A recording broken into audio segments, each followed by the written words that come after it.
The modern United States is the most dominant country in human history, bar none.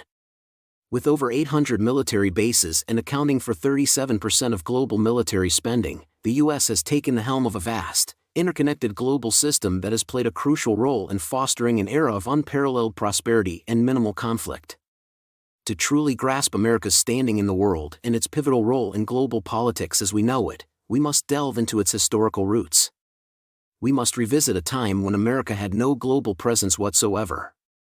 In the first 70 years of its existence, the United States expanded both its territory and influence in North America, eventually reaching the Pacific Ocean through a wave of expansionism that unfortunately led to the systematic decimation of the indigenous populations inhabiting the continent. However, early Americans were deeply divided on whether the country should extend its reach beyond the Pacific and Atlantic Oceans. This debate intensified after the Civil War, with figures like Secretary of State Seward advocating for America's ascension as a global power. Seward successfully orchestrated the purchase of Alaska from Russia, but his endeavors to acquire Greenland, Iceland, and Caribbean territories were thwarted by Congress.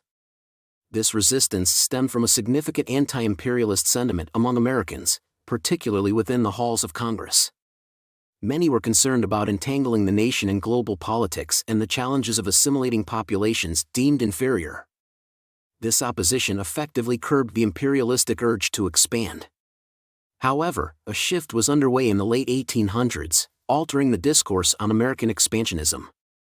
The Industrial Revolution sparked explosive economic growth, necessitating a more centralized government and bureaucracy to manage the expanding economy. Power increasingly concentrated within the federal government, making it easier for expansionist presidents like William McKinley to unilaterally project American influence abroad. The pivotal turning point arrived in 1898 when President McKinley propelled the nation into a war with Spain over Cuba. Despite domestic resistance, the ascendant United States easily vanquished the weakened Spanish Empire and acquired Puerto Rico, Guam, and the Philippines in the process.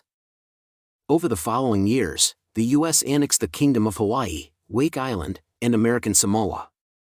Additionally, it assumed control over the Panama Canal Zone and deployed troops to occupy the Dominican Republic. The U.S. also purchased the American Virgin Islands. This period of rapid acquisition of far-flung territories solidified the U.S. as a bona fide global power.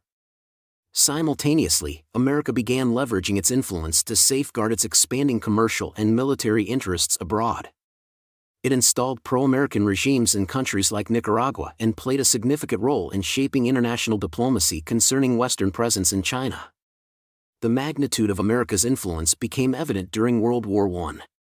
Not only did American intervention prove decisive in ending the war, but President Wilson himself participated in the Paris Peace Conference, striving to define the terms of peace.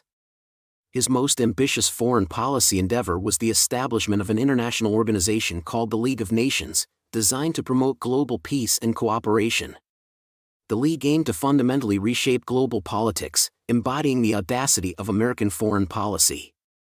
However, isolationism persisted as a powerful force within the United States. Congress thwarted America's entry into the League of Nations, thereby dooming Wilson's project.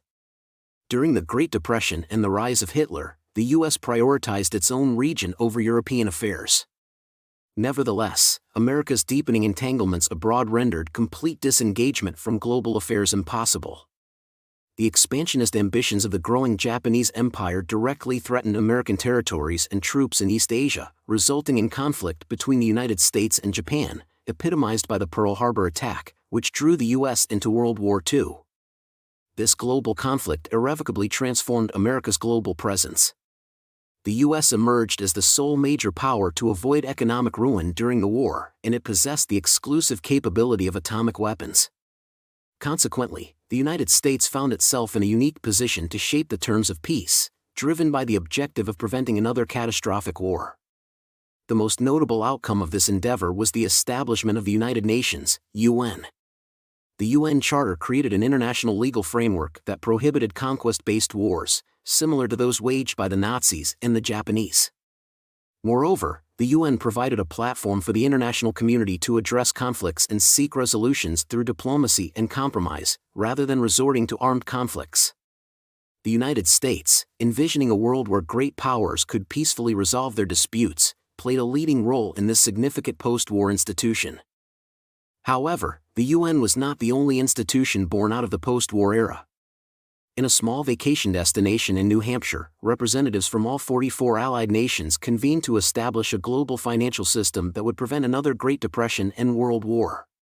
The resulting agreement, known as the Bretton Woods Agreement, became the foundation of the global financial system, giving rise to institutions such as the World Bank and the International Monetary Fund. By creating these institutions, the United States committed itself to active involvement in addressing global challenges. Nonetheless, the Soviet Union, the world's second-largest power, held a divergent perspective. Although World War II had temporarily united the democratic West and the communist East against Hitler, the alliance was short-lived.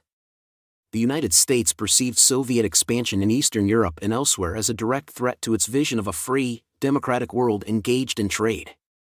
Consequently, the U.S., along with European nations, established the North Atlantic Treaty Organization, NATO, a military alliance aimed at deterring Soviet aggression in Europe. Globally, the U.S. adopted a strategy called containment, which sought to prevent the spread of communism worldwide. This new global struggle compelled the United States to exert its influence consistently and extensively, maintaining a formidable military apparatus originally built for World War II. As a result, two significant outcomes emerged. Firstly, the U.S. forged unlikely alliances with countries like Saudi Arabia, Israel, and South Korea, perceiving them as bulwarks against communist influence in their respective regions. Secondly, the U.S. covertly intervened in numerous countries, supporting sympathetic dictators, such as in Iran, or supplying rebel groups with weapons and funding, as in Afghanistan in 1979 and Nicaragua in 1985, all in an effort to contain Soviet influence. Throughout the Cold War, the United States involved itself in hundreds of conflicts worldwide, leading to a complex web of alliances, tensions, and relationships across the globe. Following the fall of the Berlin Wall, the United States had the opportunity to withdraw from its global commitments, severing ties with allies and downsizing its military. While military spending did decrease, much of the infrastructure and alliances established during the Cold War persisted. Presidents George H.W. Bush and Bill Clinton concluded that it was in both America's and the world's best interests for the United States, now the sole superpower, to continue actively managing global affairs. The North Atlantic Treaty Organization, NATO, originally created to counter the Soviet Union, remained intact and even expanded to maintain European unity in the absence of the Soviet threat. Support for countries like Israel and Japan remained unwavering, ostensibly to prevent conflicts in their respective regions. The system of alliances and institutions established during the Cold War became permanent fixtures, as did the accompanying military and political commitments required to sustain them. This system endures to this day, with no prominent American politicians advocating for its dismantling, except for perhaps Donald Trump. Donald Trump's views on these commitments have been inconsistent, but he consistently argued that American allies should contribute more for their own protection and questioned the value of free trade. This viewpoint raised doubts about the future of NATO and even the World Trade Organization, WTO. Trump's perspective deviated significantly from the consensus that had shaped U.S. foreign policy since 1945, resembling a more isolationist approach reminiscent of the past. The question remained whether President Trump would act upon his campaign ideas and reverse decades of institution building and alliances. The answer to this uncertainty would unfold